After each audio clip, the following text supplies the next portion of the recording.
Hello everyone and welcome back to another election watch analysis video. Today I'll be doing my first 2022 governor's prediction. Jumping right in, I think California will be safe despite the fact that Gavin Newsom will be recalled, or there will be a recall election. He's actually decently approved of, and he's not unpopular with Democrats, and since no other Democrat is running against him, it will be a safe state. New York, Andrew Cuomo will probably not run for a fourth term, so a more popular Democrat could take his place. Illinois and Virginia and New Jersey will all be safe, along with Hawaii and New Mexico and Colorado. Now that we're done with the Democratic safe states, let's head into the Republican safe states. Idaho, Wyoming, South Dakota, Nebraska, Oklahoma, Arkansas, Alabama, Tennessee. Those will all be safe, and since Phil Scott is looking to run again in 2022 and Charlie Baker will probably run again as well in 2022, I think these two states will be Republican safe states, even though they're pretty Democratic on the presidential level and Senate level. Going to likely states, I think Oregon will be likely because Kate Brown is pretty unpopular and she is retiring, so that could turn over some bad will for the Democrats. Connecticut and Rhode Island will also be likely, along with Maryland. Even though Larry Hogan is popular, he is term limited, and I think that his lieutenant governor may not be able to pull off the same magic that he did, even being able to win over Democratic voters. So maybe Tom Perez, the former chair of the DNC, is one of the more he's one of the candidates who has a higher name profile, so he could probably win the primary and then the general election. Minnesota will also be likely, probably a margin similar to the presidential level. Even if Mike Lindell runs, since he has pretty high name recognition, he's a pro-Trump businessman, I think that he would lose the suburbs by quite a large margin, causing it to be around 8%. That rounds out the Democratic likely states. For Republicans, I think Alaska will be likely. Kansas, even though Laura Kelly is the Democratic incumbent, she only won because Chris Kobach was very unpopular. There was also a third-party split and Greg Orman. So if you add all his votes to Chris Kobach, which of course may not be likely, he gets 1.5% more of the vote than Laura Kelly. I think there could have been some Kelly voters that went to Greg Orman, but it's kind of unlikely since she got a naturally high number for Democrat in Kansas. So there are candidates like Jeff Colyer, who is the former governor, who are running against her, and I think that she will lose by maybe if she becomes more popular, about 6%, but even so, her popularity is not high enough for her to win. Of course, there are stories of Democrats in red states and Republicans in blue states, and then, of course, they won against unpopular candidates and survived their re-election attempts, but, of course, these different scenarios. For example, John Bel Edwards in Louisiana was pretty popular, and such as the governors in the states I mentioned before, like Phil Scott in Vermont, Charlie Baker in Massachusetts. These are extremely popular governors, some of the most popular in the country, and Laura Kelly is just really not that approved of to be chosen over a Republican. And Iowa and Ohio, of course, states that are shifting to the right. South Carolina, which is actually slightly shifting to the left, so I think that Henry McMaster will win by about 10%.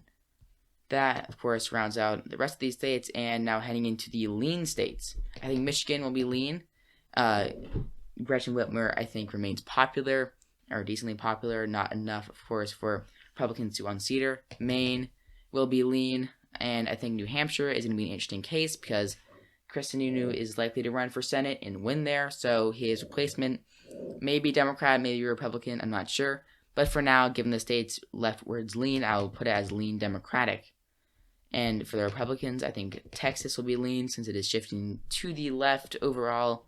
If Greg Abbott runs again, which it looks like he will, he could probably do decently well. Of course, Texas, people say it's shifting to the left. I want to go a little bit more in depth about this, actually.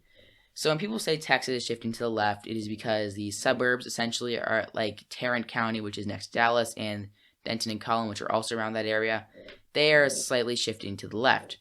And Greg Abbott won those counties in 2018, but he lost what is called the Rio Grande Valley in the south part of the state. Essentially, Trump didn't do very well in the suburbs. I wouldn't say he lost them, though he did worsen them. But he actually overperformed previous Republicans in the Rio Grande Valley. Greg Abbott does not have very much support in the southern part of the state, I believe. And he may have lost a lot of suburban support, hence a decreased margin of victory. Interestingly enough, Matthew McConaughey, the Oscar-winning actor, is actually expressing interest in a run, either as a Democrat or an independent. I actually wants me to map about that, so I might make a short video, as I sometimes do. But anyway, there was actually an initial poll showing McConaughey ahead by about 12%, but in the end, many famous actors say they'll run in certain places or express interest, and in the end, it's never comes to fruition. So it'll probably be like Julian Castro, maybe Beto O'Rourke, and they could do well maybe in the suburbs in the southern part of the state, but I don't think they'll win unless Abbott becomes very, very unpopular. So for now, lean writing. In Florida, Ron DeSantis remains popular. It's, I think, enough of a swing state for him not to win by a likely margin, though that is possible. If he continues his popularity, he can win by about 6%, but for now I'm putting it as about 4%. His challenger is probably going to be Nikki Fried, who is the only Democrat elected statewide. So I think that he will win there. And the rest of these states I put as toss-ups, the ones that are going to be very close. This parties will be spending a lot of money on. These will be the most watched races. So I'm going to go through them all and discuss with more in-depth looks. So I'll start off with Georgia. It looks like it's going to be Stacey Abrams versus Brian Kemp. Though Brian Kemp has a primary challenge from Vernon Jones, who is actually a former Democrat and very, very big Trump supporter. Brian Kemp will probably win, but the challenge may actually hurt him with Trump voters. So, and I think Stacey Abrams could definitely pull off the same victory that John Ossoff and Warnock, both of those now senators, pulled off in the runoffs. So I think I'd put that state actually as tilt, just because Brian Kemp is an incumbent and he isn't nearly as unpopular as Kelly Loeffler. So I'll put it at maybe 1%. That would be a reasonable margin to me. I think that Pennsylvania is going to be an interesting race. It's probably going to be either, I believe his name, I'm sorry, I'm forgetting the Democratic Attorney General's name, but it's going to be him or Connor Lamb, who is, of course has pretty high name ID. He is the very, very centrist representative, and from Pennsylvania, his district is a swing district, so he may actually move to a higher office because his reelection is definitely in doubt in 2022. And Josh Shapiro, who's the Attorney General, he was, I believe, the only Democrat to stay in office in 2020 from a statewide elected office. So he's a pretty good candidate. So both these, it's probably be either Connor Lamb or Josh Shapiro for the Democrats. And for the Republicans, Lou Barletta, who ran for Senate in 2018 and got demolished by Bob Casey. He currently leads in the only preliminary polls. Otherwise, it could be, Joe Gale, who is very pro-Trump, and a few other names like Donald Trump Jr. on here. But otherwise, I would actually rate this as lean Democratic since they have some pretty strong candidates, while Republicans do not. Nevada, I'll rate tilt Democratic, which is interesting. Of course, Nevada voting to the right of Pennsylvania. So, actually, I'm sorry, I'm going to change my rating for Pennsylvania to about 1%. I think both these states will be about 1%. So Nevada, Steve Sisolak isn't super popular. He could face some potentially strong challenges from Mark Amodei, who is the representative from one of Nevada's districts that encompasses Washoe County, which is a swing county. He could potentially do well enough there to make it close and possibly even win, but I think a win is pretty unlikely, so I think Sisolak will stay.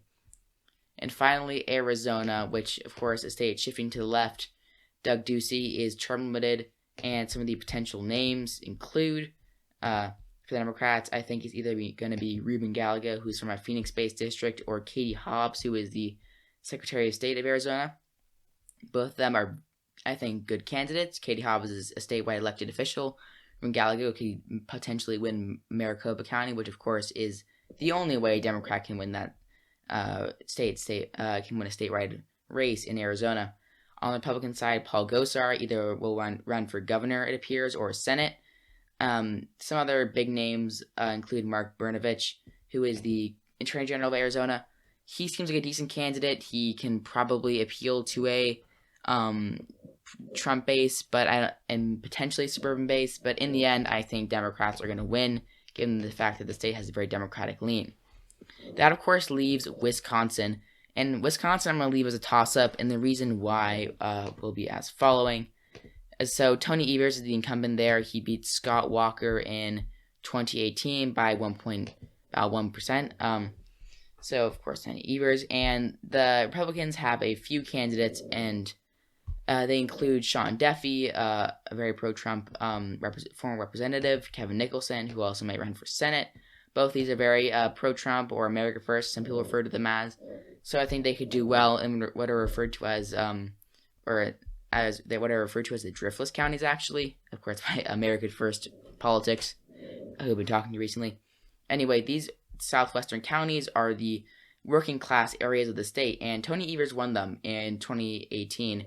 But if he can win them again against a more populist candidate such as Sean Duffy or Mike Gallagher is unknown, and that's why it's going to be really close. I think that Wisconsin will vote to the right in the national environment, so that may depend on what the national environment will be. But Tony Evers is not super popular, so in the end, I think the state will just remain a toss-up.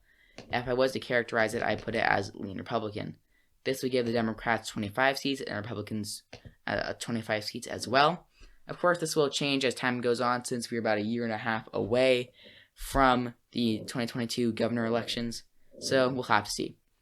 So that wraps up this video, folks. Thank you all for watching. If you liked it, like the video, subscribe to the channel to see more content, leave a comment about your prediction, what you thought of the video. Feedback and other video ideas are also appreciated. Join the Discord in the link below, and that is all. Thank you all for watching, and I'll see you all next time.